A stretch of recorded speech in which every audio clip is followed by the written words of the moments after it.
Le fracas du verre brisé résonnait encore dans mon esprit alors que je marchais lentement entre les décombres de ce qui avait été ma merveilleuse serre. L'aube peignait la ville d'une lumière pâle qui semblait vouloir effacer les cendres sans punir l'incendie. Sous mes pas, le croquant du verre carbonisé, mêlé au craquement des poutres encore tièdes, me ramenait à la réalité. Tout avait été détruit. Pourtant, au milieu de ce chaos, un petit miracle résistait. Un fragment d'espoir enfoui dans la terre noire, un rhizome fragile que mes doigts tremblants réussirent à déterrer. Je sentais sous ma paume la fraîcheur humide de la terre noire, et ce contact me rappelait toutes ces heures passées à observer l'éclosion silencieuse des bourgeons, à caresser le velouté des pétales. Ce rhizome, c'était le dernier vestige de ma création la plus précieuse. La légendaire rose de la nuit, élixir de mes luttes et de mon génie. Le feu ne pouvait pas effacer l'âme de cette fleur, malgré les flammes qui avaient léché chaque vitre, chaque tige, chaque espoir. Pourtant, l'odeur âcre du kérosène, ce parfum du crime, brûlait mes narines, révélant le mensonge. Ce désastre avait été commandité. Je relevai les yeux vers le ciel gris où les nuages semblaient elles-mêmes être en deuil, puis vers ma main tachée d'une poussière siliceuse, le poids intime de ce rhizome m'emplissant d'une détermination nouvelle. Ce poison dans l'air ne m'anéantirait pas. Les brûlures du feu sur mes doigts manqueraient à la terre que j'aimais tant. Une note parfumée, presque imperceptible, de sève carbonisée se mêlait à celle des cendres, créant un contraste étrange, comme un dernier adieu de la nature à son enfant trahi. L'endroit n'a jamais été plus silencieux que cet instant précis, troublé seulement par le grondement lointain d'un calèche qui approchait. Mon cœur se crispa. Qui autre que lui viendrait à cette heure pour me voir comme une femme défaite? Et pourtant c'est lui qui se tint soudain devant moi, dans ce halo incertain de fumée et de matin. Le baron Vanderberg, drapé dans une redingote d'ébène coupée sur mesure, le visage blême sous la lumière naissante, autrement incomparable en noblesse froide.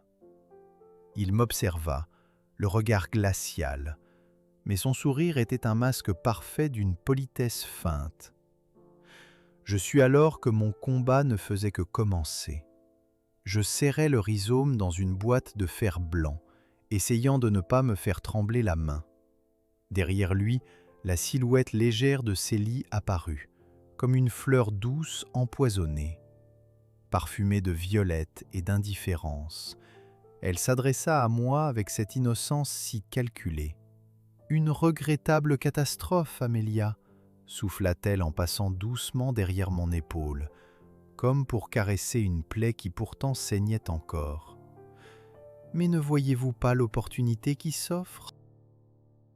La rose de la nuit a toujours eu besoin d'un éclat de nouveauté, n'est-ce pas? Je me permets de vous rappeler que j'ai veillé sur sa renommée depuis des mois, malgré vos absences. Sa voix, soyeuse à l'oreille, était une lame invisible. Sans un mot, je sentais son invitation voilée à l'exclusion, à la défaite, à la perte. Un affront qui me brûlait plus que les flammes qui avaient consumé mes serres. Je me retins de répondre, mais la réplique était déjà là, figée dans ma gorge, prête à jaillir. « La renommée ne peut fleurir sur l'ombre du vol », murmurai-je avec un calme dangereux. « Jamais une rose honnête ne croît sous la fausse lumière des faux semblants. » Ils échangèrent un regard, cette petite victoire silencieuse qui m'alimentait autant qu'elle les irritait. Après leur départ, j'entrai dans l'appartement au-dessus de l'herboristerie. La lourdeur de l'air mêlait la poussière et le doux parfum des vieilles encres. Mon sanctuaire, où chaque pot d'argile, chaque grimoire usé, racontait une histoire de patience et de passion. Sur la table, mes notes calcinées me fixaient comme des fantômes de vérité perdue. Entre les pages, Un voile d'odeur de cire brûlée et d'encre mordante m'alerta. Un seau de cire étrangère, brisé, gisait parmi les miettes du papier, la marque d'un complot plus vaste que ce que j'osais soupçonner. Un grincement sourd à la fenêtre attira mon attention. Dehors, l'attelage du baron attendait immobile, silhouette noire contre le ciel blême. Une ombre qui promettait que le feu n'avait été que le début d'une guerre plus silencieuse et plus mortelle. Je sentais le poids de ce rhizome contre mon cœur. Il n'était pas qu'un fragment de plante. Il était la promesse d'une révolte qui allait brûler plus fort que toute flamme. Un dernier souffle d'air frais traversa la pièce, portant avec lui le chuchotement de nuit, le secret d'un futur à déchiffrer. La bataille était lancée. Le parquet ciré de la notarie résonnait sous mes pas comme un glas funèbre. L'odeur entêtante de vernis mêlée au parfum moite des papiers humides me plongeait dans une atmosphère suffocante. Devant moi, des chandeliers dorés jetaient une lumière tremblotante sur la vaste table de chêne au centre de la pièce. Là, étalées avec un soin exagéré, reposaient des feuilles au caractère élégant, mais entièrement fabriquées pour me détrôner. Des reconnaissances de dettes signées de ma main, ou du moins de ce qui y ressemblait parfaitement. Le baron Van der Berg, impeccable dans son costume sombre, masquait mal sa satisfaction tranquille. Son regard balayait la pièce avec l'assurance de celui qui tient les clés d'un avenir déjà écrit. Sa voix coulait comme une caresse empoisonnée quand il lança, presque distrait, « Il semblerait, ma chère Amélia, que les affaires aient besoin d'être régularisées. Ces documents, dûment signés, confirment vos obligations envers moi. » Célie, derrière lui, reprenait son rôle avec une grâce cynique, sa robe effleurant le sol lustré comme un serpent glissant sur la pierre. Sa voix était mielleuse, presque insistante quand elle glissa. « Nous avons tous à gagner dans cette résolution paisible, n'est-ce pas, chère Amélia? Le monde avance, et il faut savoir s'adapter. » Sous leur sourire, le poison diffusait lentement. Chaque mot était une lame fine, affûtée pour entailler ma dignité. Pourtant, je me refusais à céder. Je savais que leur force tenait à ces feuillets, à cette illusion légale qu'ils avaient tissée pour me retirer mon empire. Mon nom en lettres de feu quand ma réputation était piétinée dans les allées sombres de la clémence notariée. Je pris une profonde inspiration. Le parfum désagréable de l'encre fraîche et de la cire d'abeille se mêlant aux essences florales flétries que j'avais laissées dans la serre. Ma voix resta ferme, même si un frisson parcourait mon être. Des obligations? Je n'ai signé que la vérité, et non le mensonge que vous tentez d'imposer. Ces papiers sont pour moi ce que le lys est pour la boue. Souillé. Le sarcastique éclat dans les yeux de Célie grandissait. Sa réponse fut plus une caresse venimeuse qu'une attaque directe. « Cher ami, un lys peut croître dans la boue si les racines sont solides. Mais parfois, il faut se dépouiller pour mieux renaître. » Je la vis tourner lentement la tête en direction du miroir doré aux multiples facettes, comme pour vérifier que chaque reflet portait la bonne illusion. J'avais compris. Cette compétition était plus qu'une lutte pour un nom. C'était une guerre pour l'essence même de mon maître. Pour me libérer de ce piège, il me fallait des preuves. Des preuves que le feu, les fausses reconnaissances, n'étaient pas que des malheurs hasardeux, mais des coups méticuleusement préparés. Ma recherchée me conduisit au bord des quais d'Amsterdam, où le bruit discret de l'eau battant contre les ponts effaçait les murmures trop prudents. Dans un entrepôt obscur, où l'air portait la froide morsure de l'humidité et le parfum âcre du bois mouillé, je suivais l'ombre d'un homme. Il échangeait un pli contre une promesse chuchotée, et je reconnus la calligraphie sur ce parchemin humiliant. Ma signature, copié avec une précision odieuse. En ramassant un morceau de papier tombé au sol, je sentis l'odeur âcre d'une poussière noire, presque métallique. Une facture d'achat pour une grande quantité de charbon de bois, un luxe inutile pour un simple feu accidentel, mais très cohérent avec un incendie volontaire. Mon cœur battait, entre rage brûlante et glaciale lucidité. J'avais sous mes yeux la chaîne des complicités, du baron jusqu'aux petites mains invisibles, celles que le marché ne voit jamais et que la justice ignore souvent. Mais un dernier frisson d'horreur me parcourut quand le notaire, les mains tremblantes, me souffla à voix basse. « Mademoiselle, ces documents ne viennent pas d'un homme ordinaire. Cette signature a été portée par un revenant, quelqu'un qu'on croyait disparu il y a des années. » Mon souffle se suspendit dans l'air lourd. Quel secret ancien venait d'émerger, prêt à bouleverser tout ce que je croyais connaître. Un instant plus tard, dehors, les lanternes dévoilaient le contour de la ville sous une bruine fine et continue. Et dans ce voile laiteux, ma route venait de se compliquer bien plus que je ne l'aurais envisagé. Ce n'était plus seulement une bataille de papier, mais une danse mortelle avec des ombres du passé. Et la partie était loin d'être terminée. Le vacarme du marteau d'enchère me frappa avant même que j'aie franchi le seuil du grand salon des fleurs. Tout ici respirait l'opulence calculée. Les vitrines miroitantes, les rubans de soie, les bouquets serrés dans des coupes d'argent, et surtout, cette odeur de fleurs coupées mêlée au parfum humide des manteaux trempés par la bruine d'Amsterdam. Chaque respiration semblait appartenir à un monde où l'on vendait la beauté comme on vend une conscience. Je m'étais glissé parmi les négociants avec un chapeau sobre et des gants trop fins pour masquer la poussière encore incrustée sous mes ongles. Le contraste me brûlait, mais il était aussi ma force. Je connaissais les plantes par leur sève, leur fatigue, leurs mensonges possibles. J'entendais leur vérité, là où d'autres ne voyaient que des couleurs. Le baron Van der Berg occupait la première rangée comme un maître de cérémonie. Sa redingote noire avait la raideur d'une autorité qui ne doute jamais. À sa droite, Célie inclinait légèrement la tête à chaque compliment reçu, offrant son sourire comme une pièce de monnaie fausse, mais brillante.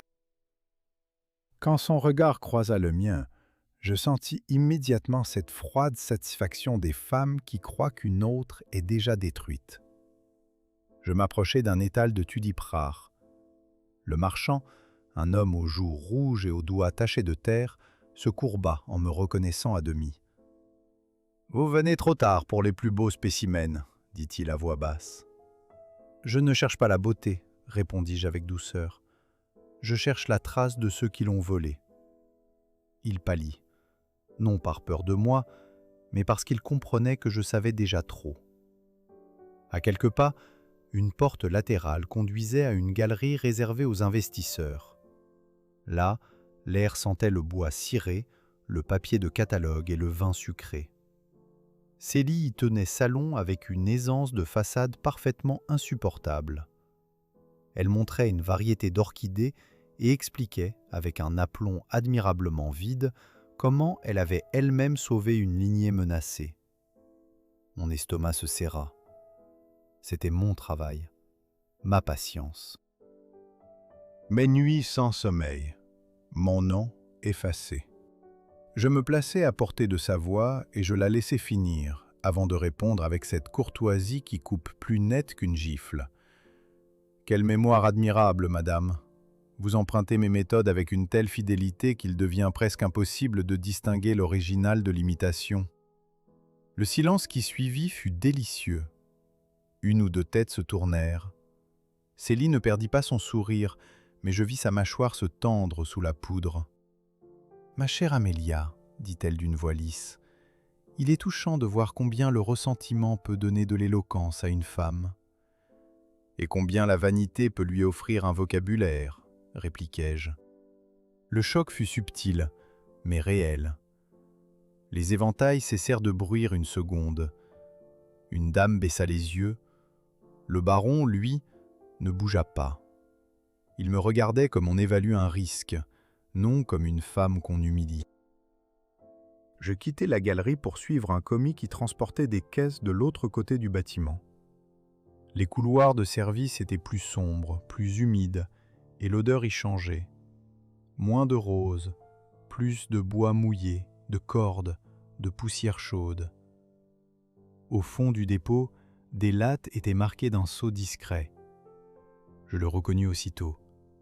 Le même motif que sur les papiers falsifiés, le même réseau, la même main.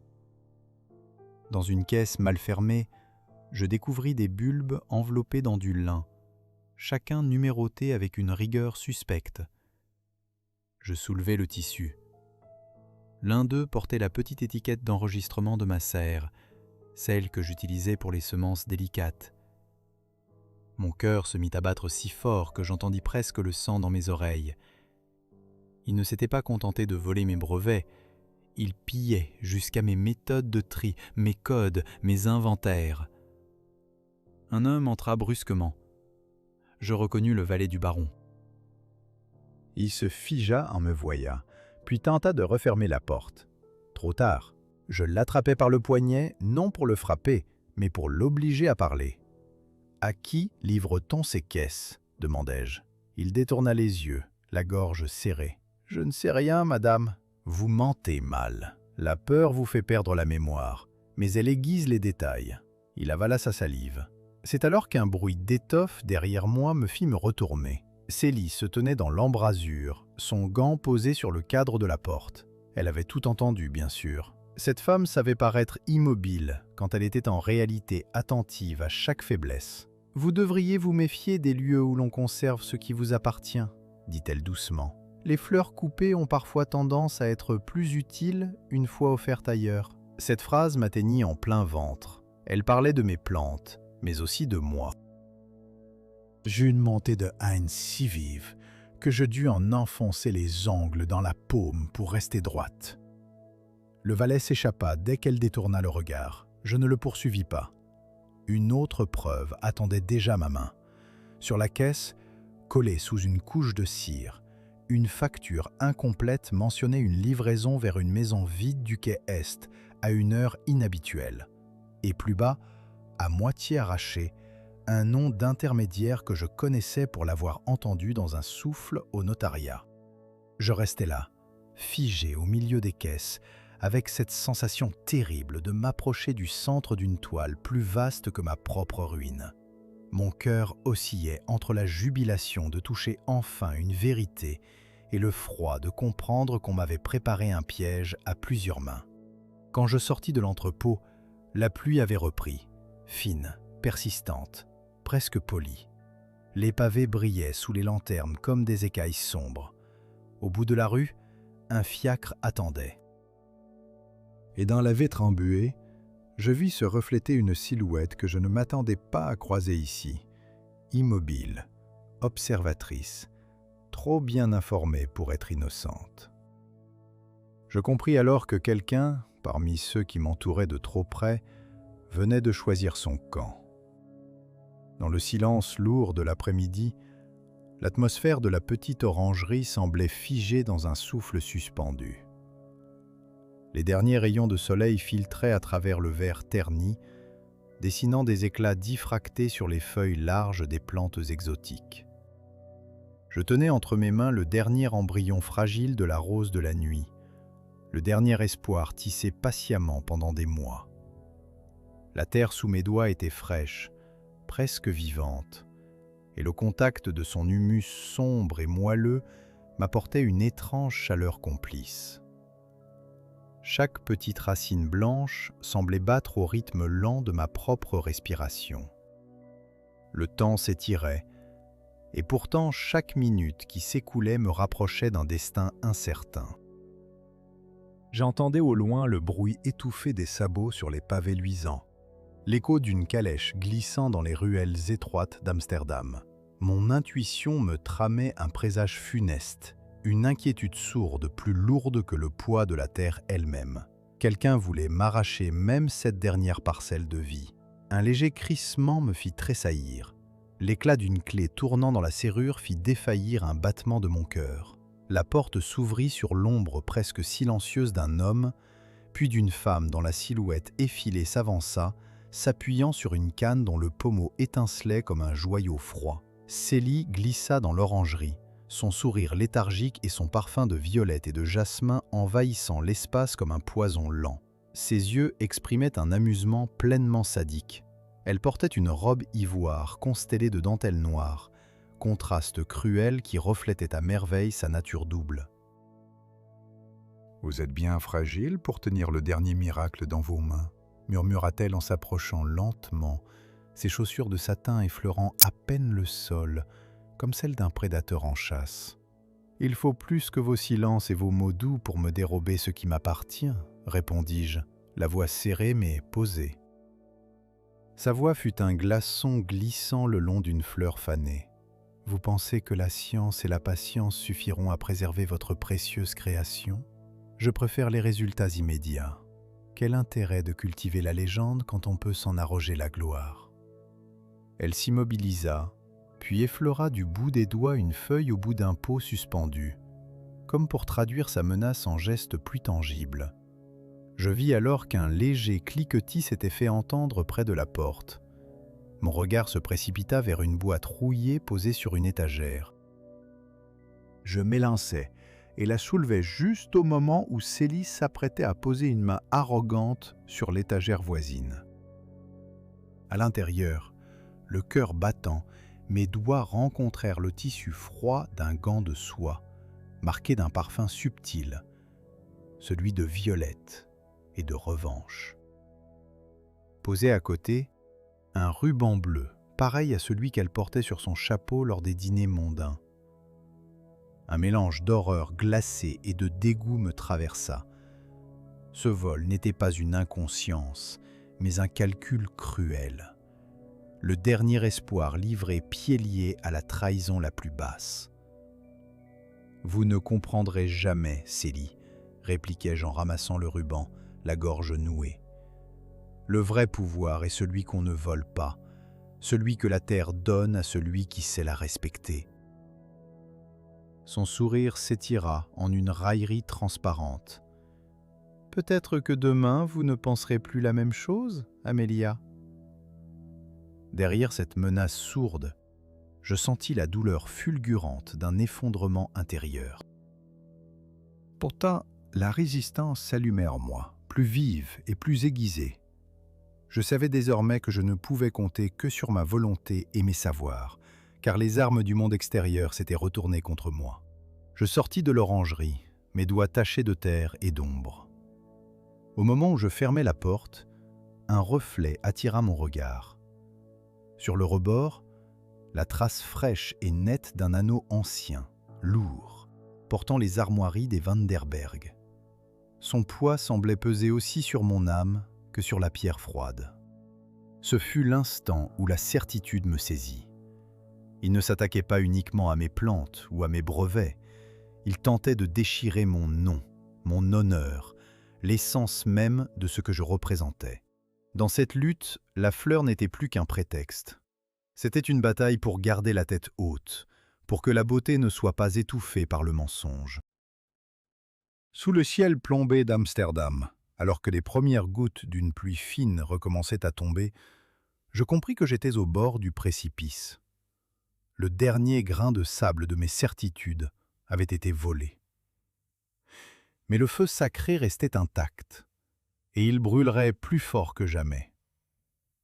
La nuit avait posé son voile sur Amsterdam avec une lenteur presque cérémonieuse. Les canaux renvoyaient les reflets des lanternes comme des lames tremblées, et l'air, chargé d'humidité, portait l'odeur du bois mouillé, de la vase et du charbon. Je marchais d'un pas mesuré sur le quai Est, le cœur battant dans une détermination austère. La note trouvée à l'entrepôt m'avait conduite jusqu'ici, vers une maison étroite aux volets clos, dont la façade semblait vouloir se confondre avec l'obscurité. C'était le genre d'endroit où les secrets se glissent dans les murs sans laisser de traces. Je poussai la porte arrière avec précaution. Elle céda dans un gémissement sourd. À l'intérieur, un corridor étroit menait à une pièce basse où l'air était plus froid encore. Une odeur de papier ancien, de cire fondue et de tabac froid y flottait, presque palpable. Sur une table de travail, des registres ouverts, des encriers, des moules de sceaux et des feuilles couvertes d'une écriture minutieuse témoignaient d'une activité clandestine, d'une précision insupportable. Je reconnus aussitôt la signature copiée, les modèles de mes factures, les marques destinées à mes caisses de semences. Tout y était, trop parfait pour être honnête, trop cohérent pour être un simple vol opportuniste. La colère me traversa, mais elle était désormais froide, canalisée. Je n'étais plus seulement en train de subir, j'apprenais le dessein du piège. Un froissement derrière moi me fit pivoter. Le valet du baron venait d'entrer par une autre issue, le visage livide, les mains crispées. Il ne semblait pas m'avoir attendu, plutôt fui quelque chose qui le poursuivait. Avant que je puisse parler, il murmura « Ils ont dit que vous viendriez seul. » « Qui ? Il ?» Il secoua la tête, incapable de soutenir mon regard. « Je ne peux pas. » Le claquement sec d'une canne sur le plancher interrompit sa phrase. Le baron Vanderberg apparut dans l'embrasure, impeccable, calme, presque paternel dans sa manière de se tenir. Son visage ne trahissait aucune hâte. Au contraire, il semblait visiter sa propre possession. « Vous voyez, Amélia, » dit-il avec une douceur détestable, « la vérité finit toujours par trouver son chemin. Ce n'est pas toujours celui qu'on espère. » Derrière lui, Célie entra à son tour. Son parfum de violette, plus lourd dans cet espace fermé, me fit presque vaciller. Elle posa un regard distrait sur les registres avant de sourire. « Vous avez du talent pour les scènes de théâtre, » dit-elle. « Mais il faut savoir reconnaître quand le rideau est tombé. » Je soutins leur double assaut sans reculer. « Vous avez falsifié mes comptes, volé mes plans, incendié ma serre et tenté d'effacer ma réputation. Ce n'est pas du théâtre, c'est une conspiration. » Le baron inclina légèrement la tête, comme si j'avais enfin prononcé une parole recevable. « Une conspiration, peut-être, mais une conspiration ne se maintient que par la faiblesse de ceux qui s'y prêtent. Et vous seriez surprise de voir combien de gens préfèrent la stabilité à la justice. » Je vis alors le valet frémir. Sa peur n'était pas pour moi. C'était de l'homme au centre de la pièce qu'il craignait réellement. Il baissa les yeux vers une armoire de bois placée près du mur.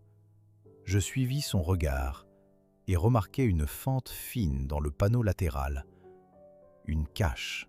Je m'approchai avant qu'il ne puisse m'en empêcher. Célie fit un pas pour me barrer la route, mais je la devançai d'un geste net. Dans la cache, j'extrayais une liasse de lettres scellées.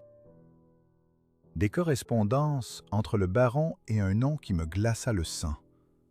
Un ancien chimiste au service des manufactures coloniales, disparu depuis des années, réputé pour ses procédés de conservation et de falsification des essences. Le même homme que le notaire avait évoqué comme un revenant. La lecture fut brève, mais suffisante. Mon nom y apparaissait comme cible. Mon entreprise devait être rachetée, discréditée, puis absorbée. La rose de la nuit n'était qu'un prétexte.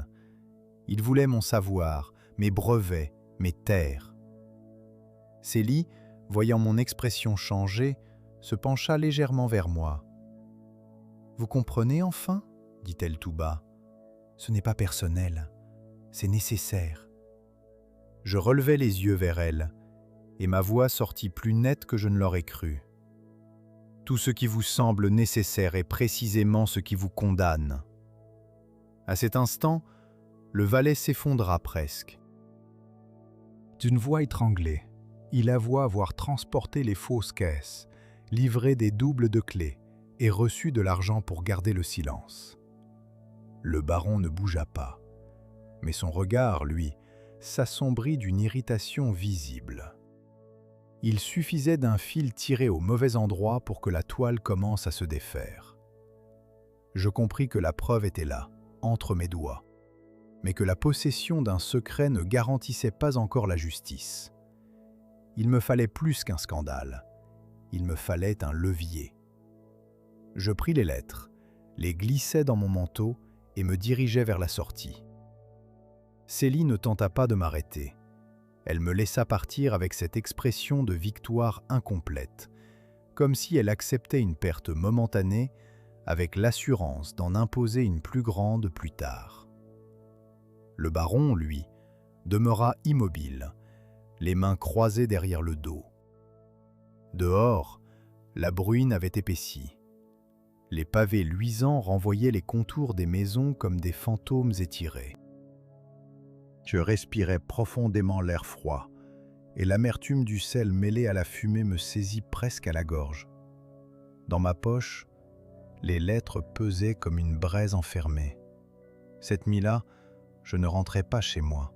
Je me rendis directement chez le notaire avant que l'aube ne blanchisse les toits. Il me fallait un témoin, un homme encore capable de trembler devant la vérité.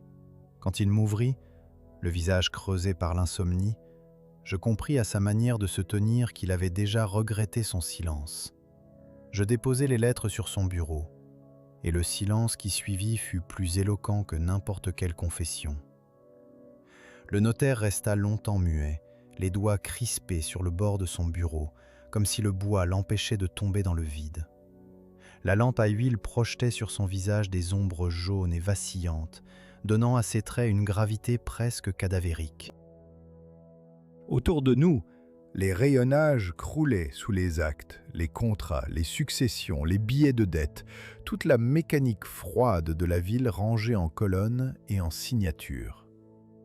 L'odeur de papier poussiéreux, de cire et d'encre ancienne me donnait la sensation d'entrer dans une crypte où l'on avait conservé la corruption sous forme de dossier. Il finit par lever les yeux vers moi. « Mademoiselle, dit-il d'une voix étranglée, si ces lettres sont authentiques, alors ce que nous pensions être une simple affaire d'appropriation est bien pire. »« Vous savez ce qu'elle signifie ?» répondis-je. « Dites-le à voix haute. » Il inspira péniblement. « Elle prouve que le baron a voulu non seulement ruiner votre maison, mais aussi se servir de vos travaux pour restructurer plusieurs contrats de fourniture et de transport. Les caisses, les semences, les brevets, tout devait être transféré à des prête-noms avant d'être absorbé par un consortium lié à des intérêts étrangers. Je restais immobile. Ce n'était plus une humiliation mondaine, ni même un duel entre familles. C'était une machine entière, construite pour me dépouiller au nom de la rentabilité. Le notaire ouvrit un tiroir secret et en tira un registre mince, relié de cuir sombre. Son geste avait la lenteur d'un homme qui sait qu'en brisant un serment, il devient lui-même un personnage secondaire d'une tragédie qu'il a trop longtemps financée. « J'ai gardé ceci parce que je me suis méfié, » murmura-t-il. « Un envoi a été intercepté il y a plusieurs semaines.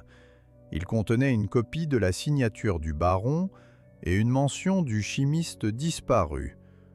On m'a ordonné de la classer sans lecture. » Je pris le registre. Entre deux feuillets, une annotation avait été tracée à l'encre brune. « Rendez-vous au dépôt des douanes au matin. » Mon pouls s'accéléra. Une occasion, peut-être la seule. Quand je sortis du cabinet, l'aube commençait à teinter les toits d'un gris laiteux. Les canaux demeuraient noirs, presque figés, comme s'ils retenaient eux aussi leur souffle. Je marchais sans m'arrêter jusqu'au quartier des entrepôts. La ville était encore peuplée de silhouettes floues, porteurs, livreurs, débardeurs, ombres d'hommes chargés de caisses. Parmi eux, le moindre geste semblait ordinaire. C'est souvent ainsi que les crimes se cachent, sous l'apparence du travail. Le dépôt des douanes se dressait au bord de l'eau, massif, humide, presque aveugle. Les portes étaient entr'ouvertes. À l'intérieur, des caisses empilées formaient des murs précaires. Une lampe suspendue au plafond diffusait une lumière maigre, suffisante toutefois pour révéler le détail qui me coupa le souffle. Sur plusieurs caisses, le sceau de ma serre avait été gravé à nouveau, mais cette fois au fer, comme une marque de propriété. Je me glissais entre les piles de bois. Une conversation basse me parvint derrière un rideau de toile. Je reconnus la voix du baron, plus sèche qu'à l'ordinaire, et celle de Célie, atténuée mais parfaitement calme. « Elle a les lettres, dit-il. Il faut maintenant la faire parler avant qu'elle ne se tourne vers la presse. »« La presse ?» répondit-elle avec un petit rire. « Vous la sous-estimez. Elle se tourne déjà vers l'épreuve. »« Alors il faut les lui reprendre. » Je sentis mes doigts se refermer sur le registre. Chaque mot confirmait ce que je soupçonnais depuis le début. L'accident, les faux papiers, les vols, les manœuvres judiciaires, tout participait d'un même dessein. Mais un bruit derrière moi me trahit. Une latte grinça. Le silence tomba. Puis la voix de Célie, douce comme une lame dissimulée dans de la soie. « Amélia, vous avez toujours eu un goût étrange pour les entrées dramatiques. » Je me retournai. Ils étaient là, tous deux, à quelques pas, comme s'ils avaient été certains que je finirais par venir. Le baron s'avança le premier. « Rendez-moi ce que vous avez pris, dit-il. »« Ce que j'ai pris, répétai-je. Vous voulez dire ce que vous avez volé ?» Il eut un sourire sans chaleur. « Les mots ne réparent rien, ils ne servent qu'à retarder l'inévitable. » Célie demeurait un peu en retrait, observant le registre avec une attention plus grande que celle qu'elle accordait à mon visage. Je compris aussitôt qu'elle n'était pas seulement complice. Elle connaissait probablement la portée exacte du document. Peut-être même l'avait-elle encouragé. Cette certitude fit naître en moi une froide lucidité. « Vous avez peur, dis-je au baron. Pas de moi, de ce que ce registre peut révéler. » Il ne répondit pas. Je fis un pas en arrière vers la caisse ouverte la plus proche. À l'intérieur, des étiquettes, des fioles, des scellés et de la terre encore humide attestaient d'un trafic bien plus vaste que la simple concurrence commerciale. Je saisis une poignée de papier bourré dans le fond et distinguai des noms de négociants, des ports, des destinations. La route de mes semences menait jusqu'à des marchés où elles seraient reconditionnées sous d'autres marques. Le baron s'élança pour m'empêcher de lire plus loin. Je levai le bras, tenant le registre comme un bouclier fragile mais décisif. Célie, d'un mouvement rapide, se plaça à sa droite et parla d'une voix presque contrite. « Nous pouvons encore rendre cela discret. Vous seriez indemnisé. »« Indemnisé » fis-je. « Pour vous avoir laissé transformer mon travail en marchandise anonyme ? C'est ainsi que survit le monde, dit-elle, en effaçant ce qui dérange. » Cette phrase, plus que toute autre, acheva de me convaincre. Il n'y avait là ni regret, ni nuance, seulement une idéologie de l'écrasement. Alors, avant qu'il ne puisse m'encercler, je lançai les feuilles de preuve dans le bassin d'eau souillé près de l'entrée. Le papier s'y colla, mais l'encre, humidifiée, commença à baver sans se dissoudre entièrement. Assez pour compromettre leur usage, pas assez pour les détruire. Un compromis de guerre. Le baron blêmit. Célie, elle, ferma brièvement les yeux, puis les rouvrit avec une netteté coupante. « Vous venez de vous condamner, dit-elle. » Je soutins son regard. « Non, je viens de vous obliger à sortir de l'ombre. » Je quittai le dépôt sous les cris étouffés des hommes de main qui se précipitaient trop tard. Derrière moi, le tumulte montait, fait de pas précipités, de bois heurtés, de voix brisées. En traversant le quai, je sentais au creux de ma poitrine un mélange étrange de peur et de soulagement. Les documents n'étaient pas perdus. Les noms étaient révélés. Les visages, enfin, cessaient d'être seulement des masques. Et tandis que le jour s'affirmait sur les eaux sombres, Je compris qu'on ne m'avait pas seulement cherché une ruine. On avait voulu faire de moi un exemple. Il leur faudrait désormais vivre avec l'échec de cette leçon. Lorsque je regagnais la serre, l'air semblait différent, plus lourd, presque compact, comme si la ville elle-même retenait son souffle en attendant la chute d'un dernier rideau. Les vitres, lavées par une pluie récente, renvoyaient une lumière froide sur les allées de terre humide. J'y retrouvais mes plantes dans un état de veille inquiète. Feuilles repliées, tiges droites, parfums retenus, comme si elles avaient compris avant moi que quelque chose d'irréversible approchait. La table de travail était encombrée de carnets ouverts, de loupes, de ficelles, de sachets de graines et de mes notes tracées à la hâte dans les semaines de désastre. J'y avais rangé les preuves, les copies, les fragments de vérité sauvés du dépôt des douanes. Chaque document pesait moins qu'un pétale et davantage qu'une dette. Je m'assis sans retirer mes gants, incapable de me défaire encore de l'armure que la journée m'avait imposée. Le bruit discret d'un pas me fit lever la tête. C'était mon jeune assistant, Peter, le visage pâle, les yeux cernés. Il tenait un message froissé entre deux doigts. « Madame » dit-il avec hésitation. « Quelqu'un est venu tout à l'heure. Il a demandé à voir vos registres. Il a insisté en donnant un nom, celui du baron. »« Et vous l'avez laissé entrer ?»« Non, mais il n'est pas venu seul. 2 hommes attendaient devant la grille. » Je pris le papier. Il ne contenait qu'une phrase, écrite d'une main nerveuse. « La terre ne vous sauvera pas. » Une menace nue, sans élégance, presque maladroite. Pourtant, elle me glaça davantage que les discours polissés de Célie. La violence, quand elle cesse de se déguiser, devient plus simple à reconnaître et plus difficile à ignorer. Je demandai à Peter de verrouiller l'entrée et d'éteindre les lampes du côté nord. Il hésita, puis obéit sans poser de questions. C'était l'un de ces instants rares où le silence d'un autre devient un acte de confiance. Je gagnai l'arrière de la serre, là où les caisses de transport étaient empilées contre le mur de briques. Sous l'une d'elles se trouvait la cache que j'avais préparée pour les documents les plus sensibles. En l'ouvrant, je sentis sous mes doigts le métal froid d'un petit coffret. À l'intérieur, une poignée de graines, mon ultime réserve de la rose de la nuit, celle qui n'avait jamais quitté ma main. Je les observais longuement. Ces graines étaient presque insignifiantes. Pourtant, elles contenaient un monde, la patience des saisons, les nuits blanches, la précision du greffage, la mémoire du sol. Elles contenaient aussi ma réponse au vol. Car si l'on m'avait pris l'atelier, les comptes, les livraisons, les noms et les alliances, il restait encore le cœur vivant de mon travail. Un fracas de verre me fit sursauter. La porte latérale venait d'être forcée. Des voix d'hommes résonnèrent, pressées, basses. Je pris le coffret, glissai les lettres et le registre dans une sacoche de cuir, puis me dirigeai vers l'allée principale. Au même moment, Célie apparut au bout du couloir central, vêtue d'un manteau sombre qui absorbait la lumière. Sa présence dans la serre avait quelque chose d'indécent, comme si elle avait décidé de faire entrer son monde dans le mien pour mieux le souiller. « Vous vous accrochez encore à ce lieu ?»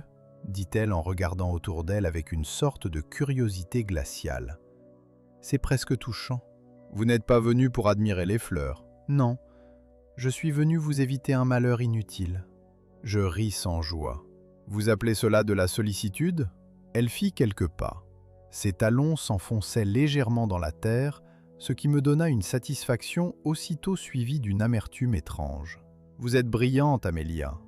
Mais la brillance n'empêche pas le monde de fonctionner sans vous. Le monde peut très bien fonctionner sans votre hypocrisie. » Il s'en porterait mieux. Elle inclina la tête, puis laissa tomber son masque de courtoisie. « Le baron est prêt à vous offrir une sortie honorable. Vous signerez la cession, vous garderez une part mineure, et tout cela cessera. Sinon, les accusations s'accumuleront. Les vols, les falsifications, la fraude de vos propres comptes, nous avons déjà de quoi vous faire passer pour une aventurière. » Ces mots avaient la précision d'une lame bien aiguisée. Je sentis le piège se resserrer avec la patience d'un filet marin. Et pourtant, quelque chose en moi se redressa, une fatigue ancienne peut-être, ou la certitude que la honte ne devait plus être négociée à ma place. « Vous voulez mon nom pour l'exposer sur vos vitrines, dis-je. Mais un nom n'est pas une étiquette, c'est une mémoire, et la vôtre est déjà tachée de mensonges. » Un bruit de bottes se fit entendre à l'entrée. Les hommes étaient désormais dans la serre. Leurs silhouettes se découpaient à travers le verre, épaisses, pressées, inquiètes d'être vues. Célie tourna légèrement la tête vers eux, puis revint à moi avec une expression presque lasse. « Vous avez toujours confondu courage et entêtement. Et vous, prudence et lâcheté. » Elle sourit, mais sans joie.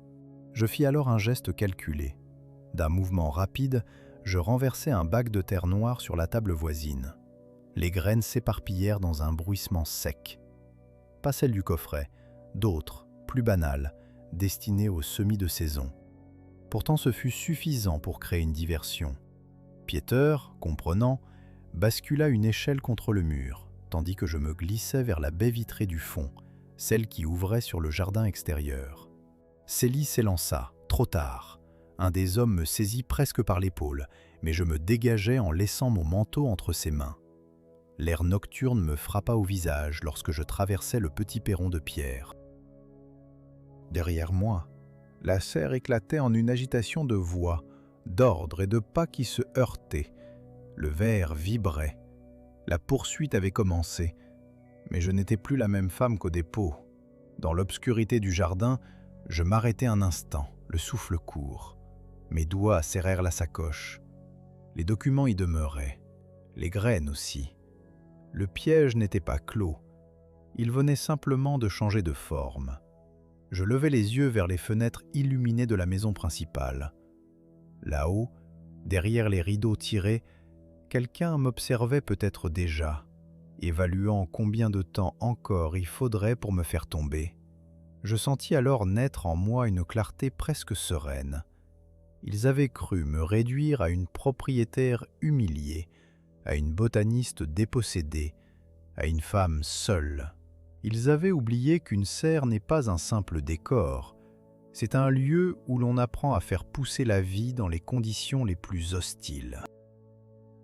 Je repartis dans la nuit avec cette résolution froide, les mains vides de tout sauf de ce qu'ils ne pourraient jamais confisquer. La fraîcheur du matin s'insinuait timidement dans les rues étroites d'Amsterdam, tandis que le ciel se teintait d'un bleu fragile, presque translucide. Malgré la lumière naissante, un voile d'incertitude pesait sur la ville, et plus particulièrement sur moi. Chaque pas que je faisais dans ces ruelles pavées semblait me rapprocher d'un moment décisif, d'une vérité longtemps enfouie sous les mensonges et les manipulations. Le poids des jours précédents s'était accumulé jusqu'à peser lourd dans mes épaules, mais une force nouvelle, plus ferme, s'éveillait en moi. À cette heure où la ville s'éveille encore à peine, je me dirigeais vers le bureau du notaire, ce sanctuaire silencieux où le destin s'écrivait en encre noire sur des registres jaunis. La confiance que je plaçais en cet homme oscillait encore entre espoir et crainte, mais il était devenu un allié incontournable, le témoin muet et déterminé de mon combat. En poussant la porte, je fus accueilli par un silence solennel, seulement brisé par le léger grincement des volets que la lumière du jour activait. Le notaire me fit signe d'approcher. Son regard grave témoignait d'une compréhension profonde de ce que nos échanges allaient désormais engager. « J'ai pris toutes les précautions nécessaires », me dit-il en déposant devant moi un dossier épais. « Ce que nous avons entre les mains est plus qu'un simple document. C'est une clé ouvrant les portes d'une vérité longtemps cachée. » Je plongeai rapidement dans la lecture, parcourant les pages pleines de signatures, de garanties contrefaites, de rapports rédigés à la hâte. Des réseaux entiers de connivence se dessinaient au fil de chaque ligne, dévoilant un mécanisme complexe visant à écraser toute résistance à la puissance et à l'argent. Ils avaient planifié ma chute comme on orchestre une pièce dont je n'aurais été qu'un acteur mineur. La porte s'ouvrit brusquement, jetant une ombre fugace dans la pièce. C'était Peter qui, essoufflé, apporta un message venu de la serre. Quelqu'un venait d'y entrer. Sans perdre une seconde, nous nous rendîmes sur place, le dossier serré contre moi comme un talisman. La serre, ce havre fragile d'Éden, vibrait d'une tension sourde. Des pas précipités recouvraient le sol, tandis que la lumière vacillante d'une lanterne éclairait partiellement la silhouette d'un visiteur inattendu. Un homme d'apparence modeste, mais dont les yeux trahissaient une connaissance plus intime des lieux qu'aucun autre. La surprise laissa place à une lueur de défi dans mon regard.